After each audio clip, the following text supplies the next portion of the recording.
Assalamualaikum warahmatullahi wabarakatuh. Teman-teman sekalian, di mana saja Anda berada, saya selalu menganggap bahwa urusan literasi, urusan pemahaman lebih dalam terhadap konteks apapun, itu sangat penting.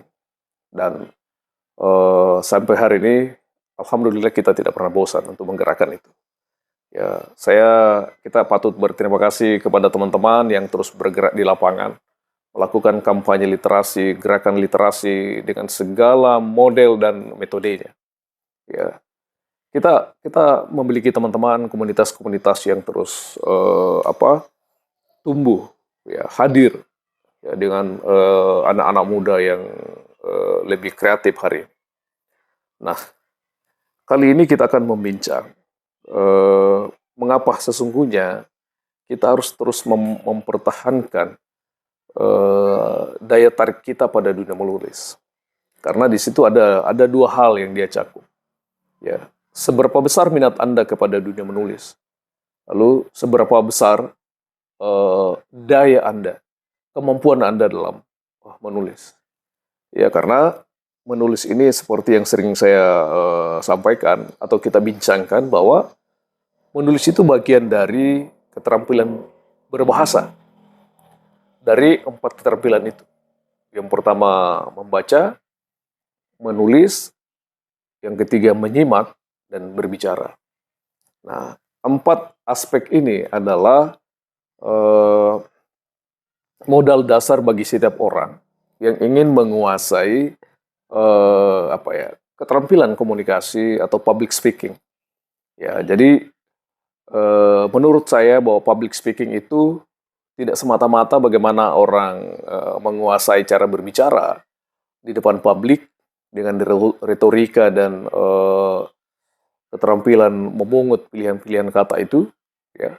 Tapi menulis itu bagian dari itu, ya, karena apa yang kita baca itu yang bisa kita tulis, apa yang kita bisa tulis itu yang bisa kita bicarakan, ya. Dan apa yang kita bicarakan, ya, kita berharap itu bisa kita simak respons orang terhadap apa yang menjadi karya kreatif kita. Jadi teman-teman sekalian,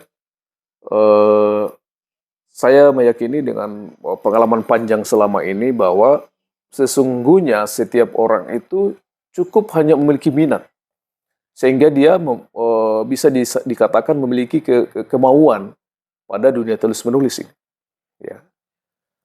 Orang mengatakan, apa pentingnya orang terus belajar menulis? Apa pentingnya, apa urgensinya?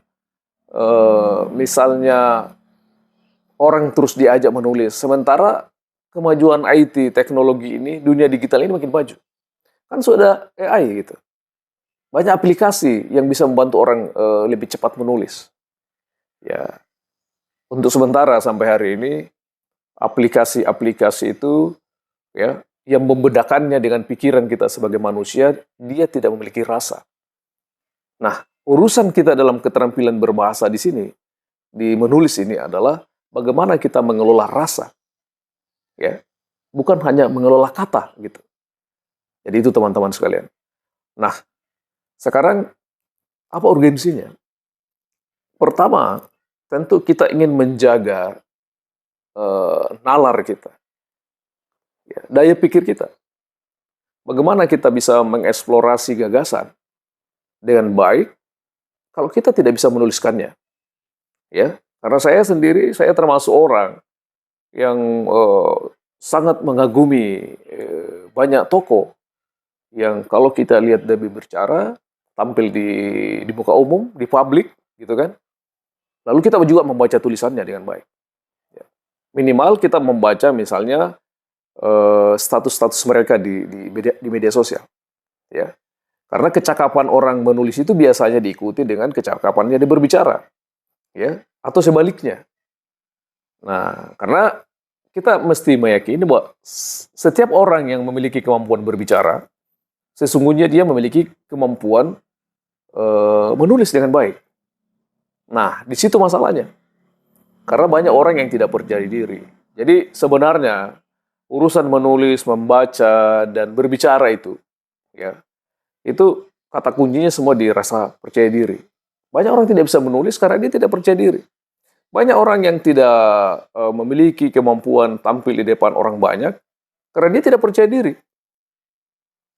Ya, nah, itu. Bahkan banyak orang yang tidak mau, tidak memiliki daya baca dengan baik karena dia sendiri tidak percaya pada dirinya sendiri. Kenapa saya mesti membaca? Kenapa saya mesti membaca lebih banyak gitu kan? Nah, karena pandangan-pandangan seperti ini mungkin dia bermaksud bahwa setiap hal yang saya baca mesti saya langsung temukan manfaatnya. Padahal manfaat membaca itu ya bisa dikatakan itu tidak, nikmatnya itu tidak langsung dirasakan pada saat itu juga. Ya. Kecuali membantu kita dalam pengembangan penalaran pada saat yang sama. Nah, orang-orang yang memiliki bacaan yang kuat, ya, yang dalam dan kontinu, ya, jangan heran mereka memiliki banyak pikiran, banyak gagasan. Karena orang yang memiliki banyak gagasan itu, ide-ide yang mungkin memiliki kebaruan di pandangan orang lain, sesungguhnya itu buah dari bacaan yang panjang. Ya, jadi kalau Anda menemukan orang yang pandai berbicara, pandai berkomunikasi dengan baik, ya, yakin saja dia punya bacaan yang panjang. Apakah berupa teks atau konteks? Ya, nah kita kembali ke masalah peminatan membaca itu. Kenapa kita mesti terus belajar dan terus melatih skill ini? Karena sekali lagi bahwa menulis itu adalah skill, dia keterampilan. Nah, contoh yang biasa saya sampaikan, diskusikan dengan teman-teman, apakah Anda pernah atau saat pertama kali belajar naik motor dulu atau naik sepeda, Anda membaca buku petunjuk tentang cara-cara naik sepeda atau naik motor gitu. Bahkan cara-cara mengemudi roda 4. Misalnya, saya yakin sebagian orang tidak pernah membaca buku petunjuknya. Tetapi kenapa kemudian bahkan anak-anak SD yang kemudian mampu jadi pembalap di kampung, di lorong-lorong. Kenapa kemudian orang makin mahir membawa kendaraan, bermotor misalnya? Karena dia melakukannya setiap hari. Ya, jadi menulis itu sesungguhnya adalah peristiwa berulang, ya, yang harus dilakukan terus-menerus. Ya, jadi kunci dari keterampilan itu adalah semakin orang mengulanginya, maka orang itu akan makin terampil. Nah, disitulah bahasan kita tentang menulis ini. Nah, kenapa? Apa urgensinya misalnya di di kemajuan sekarang ini, di dunia yang makin maju, di trending topik yang begitu cepat berubah setiap hari. Ya, kalau dulu di zaman media cetak itu trending topik itu tergantung dari apa yang surat headline apa yang ada tadi pagi. Ya, tapi sekarang tidak. Ya, justru dengan kemajuan seperti itu, maka keterampilan menulis ini makin urgent, makin penting teman-teman. Ya, karena saya yakin setiap hari Anda berkomunikasi dengan orang lain. Kalau dulu sebelum masa ada WA, ada media sosial atau platform yang lain itu, ya mungkin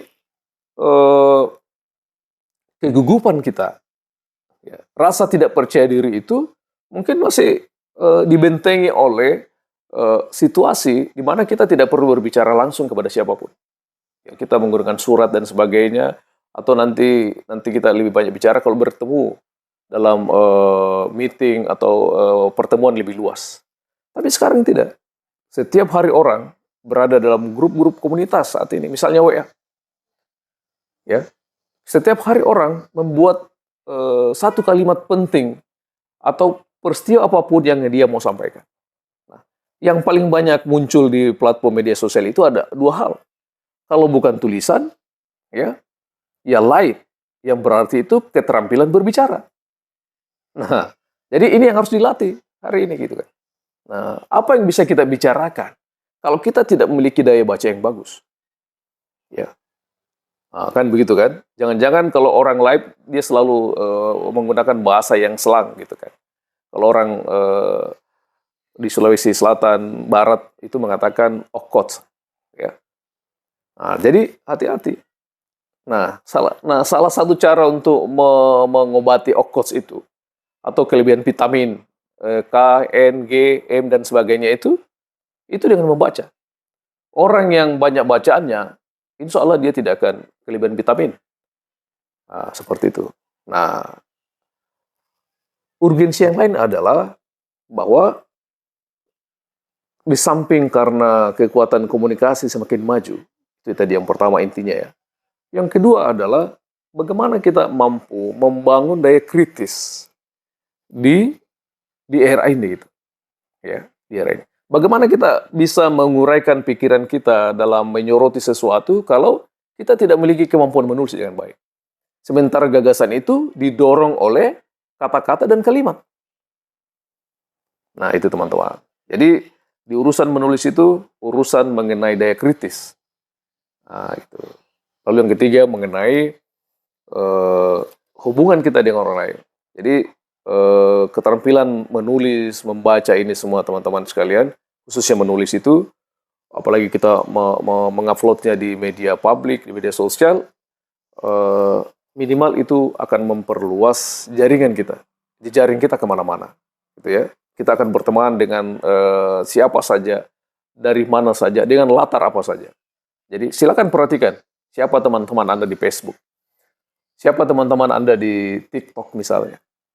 Apakah Anda pernah bertemu mereka sebelumnya lalu menjadi teman Anda juga di dunia maya misalnya atau di medsos? Tidak.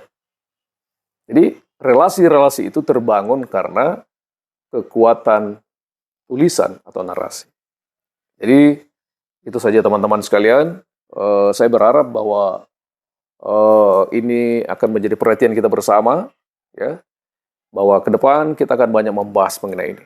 Ya. Bagaimana keterampilan berbahasa ini akan kita dorong terus sebagai gerakan literasi yang lebih luas. Ya, sebagai pengantar, konten ini untuk membangun relasi lebih kuat antara kita.